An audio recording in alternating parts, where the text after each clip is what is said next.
Doctor Kamlesh Agarwal आज आपके लिए लेकर आए वीडियो जिसमें आप जानेंगे पीलिया के बारे में। दोस्तों, आप अपने आसपास कई बार सुनते होंगे फलाने व्यक्ति को पीलिया हो गया है, उसको पीलिया की वजह से अस्पताल में भर्ती करना पड़ा।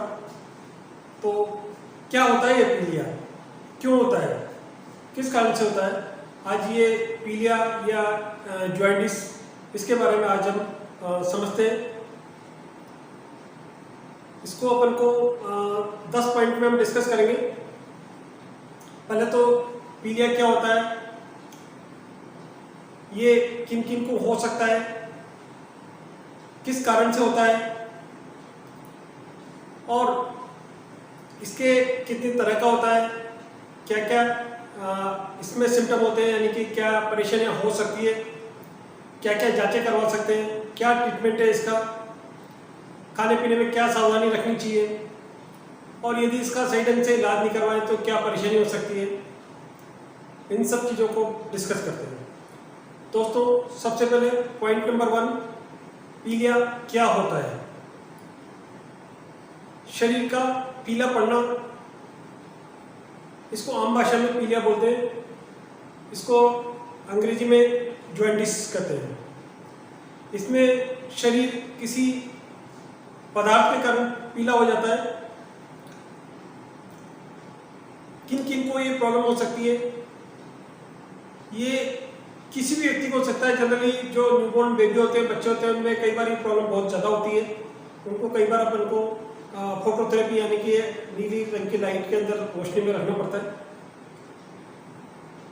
और वैसे किसी भी एज ग्रुप को, किसी भी व्यक्ति को पीलिया हो सकता है।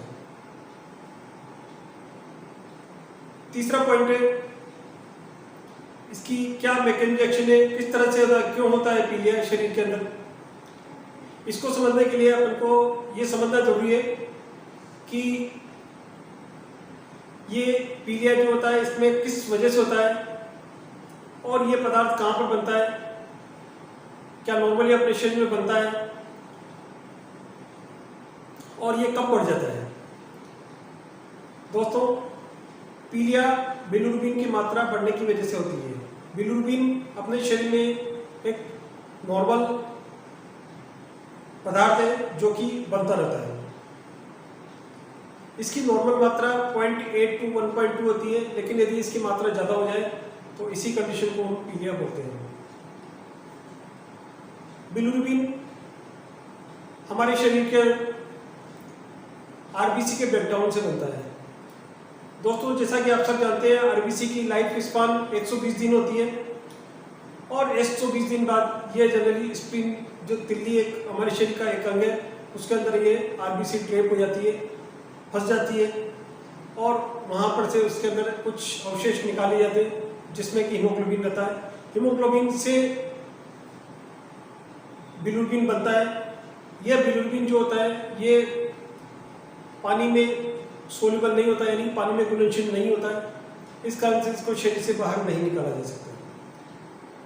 इसको पानी में घुलनशील बनाने के लिए एक प्रक्रिया होती है जिसको कॉन्जुगेशन बोलते हैं, जो काम लीवर में होता है। लीवर में जाकर के इसको पानी में घुलनशील बना दिया जाता है और उसके बाद ये पित्त की थैली में होते हुए और आंतों के रास्ते, लैट्रिन के रास्ते बाहर निकल जाता है। ये नॉर्मल प्रक्रिया होती है, किंतु यदि किसी कारण से यदि इसमें कोई भी डिस्टर्बेंस आ जाए तो बिलिरुबिन की मात्रा बढ़ जाती है और बिलिरुबिन की मात्रा बढ़ने के कारण पीलिया हो जाती है।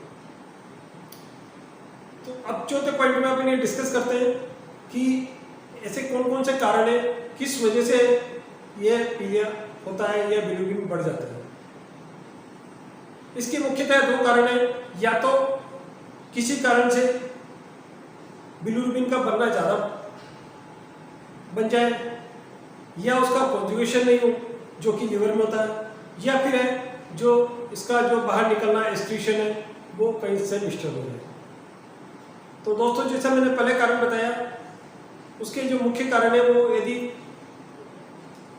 शरीर में जो खून बन रहा है वो कुछ ऐसा अलग तरीके का है, या उसका हेमोलिसिस यदि ज़्यादा हो जाए, यानी कि खून का डेस्टो होना ज़्यादा हो जाए, तो उस कारण से जो पहली कैटेगरी है उस तरह का पीलिया हो सकता है, जिसको कि हम हिमोलिटिक जॉइंटिस भी बोलते हैं।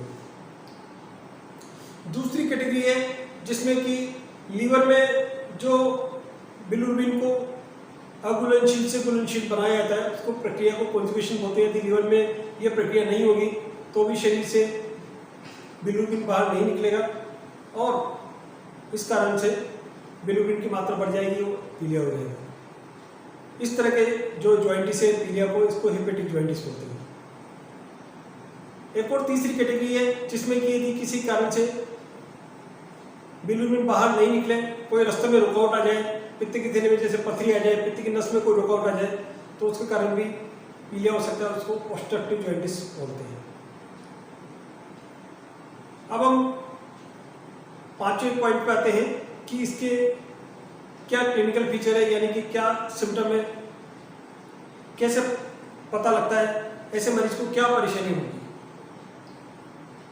सामान्यतः ऐसे मरीज की भूख कम हो जाती है, कुछ खाने पीने की इच्छा नहीं होती है, बुखार हो सकता है, जी मितला सकता है, हाथ पैर दर्द कर सकते हैं, लेटरिन कई बार काली आती है, किसी केस में सफेद भी आ सकती है, और ऐसे मरीज को चलने फिरने में कठिनाई हो सकती है, खून की कमी हो सकती है। कई बार यदि जब डॉक्टर देखते हैं पता लगता है कि उसके जो लीवर बढ़ा हुआ है, तिल्ली बढ़ी हुई है, ये चीज देखने पर पता लगता है। अब छठे पॉइंट पे आते हैं हम, इसमें कौन कौन सी जांचें करवाई जा सकती हैं। आपको लगता है कि पीलिया है, अब इसमें डॉक्टर आपसे कौन कौन सी जांचों की एक्सपेक्टेशन रखेगा, कौन कौन सी जांच इसमें करवानी चाहिए। सामान्यतः डॉक्टर इसमें सबसे पहले तो बिलिरुबिन की जांच करवाते हैं, जिससे कि पता लगता है कि किस तरह का पीलिया है। जैसा कि मैंने पहले बताया, 3 तरह का पीलिया हो सकता है, हिमोलिटिक, हेपेटिक एंड ऑब्स्ट्रक्टिव। तो ये बिलिरुबिन के द्वारा पता लगाया जा सकता है इसमें किस तरह का पीलिया है। दूसरी जो जांच है, लीवर फंक्शन टेस्ट करवा सकते हैं इसमें, पेरिफेरल ब्लड फिल्म करवा सकते हैं इसमें, हीमोग्लोबिन की कितनी कमी इसकी जांच करवा सकते हैं, सीबीसी करवा सकते हैं इसमें। कुछ हिमोलिटिक एनीमिया के लिए कुछ टेस्ट होते हैं, जिसमें कोम टेस्ट प्रमुख है, वो करवा सकते हैं। इसके बाद इसमें सोनोग्राफी की जरूरत पड़ सकती है, जिससे पता लग सकता है कि भाई लीवर बढ़ा हुआ है, तिल्ली बढ़ी हुई है।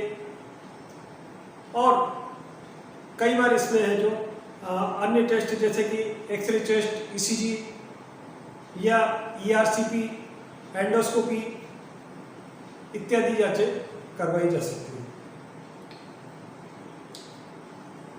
अब हम आते हैं, यदि पीलिया है, जांचें भी करवा ली, अब इसमें डॉक्टर जनरली क्या ट्रीटमेंट प्रिस्क्राइब करेगा, क्या ट्रीटमेंट की जरूरत पड़ सकती है इसमें। दोस्तों, ये वैसे तो इस चीज़ पे डिपेंड करता है कि क्या कारण है।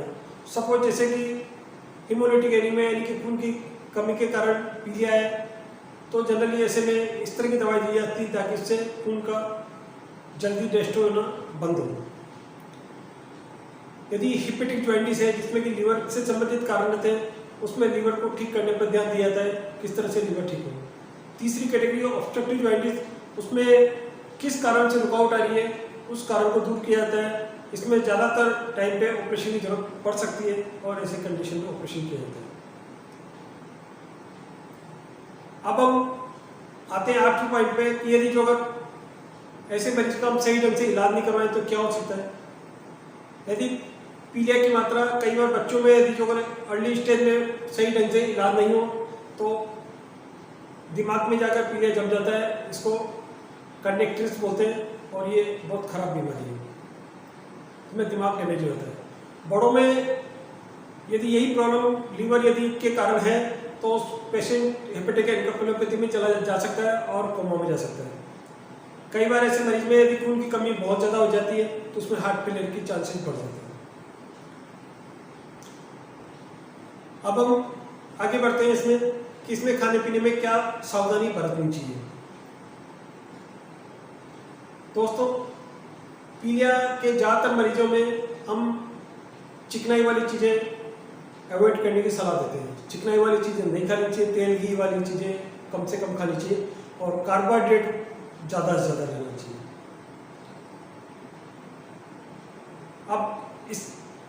इससे बचने का क्या उपाय हो सकता है, अपन किस तरह से ऐसे मरीजों को हम पीलिया होने से रोक सकते हैं।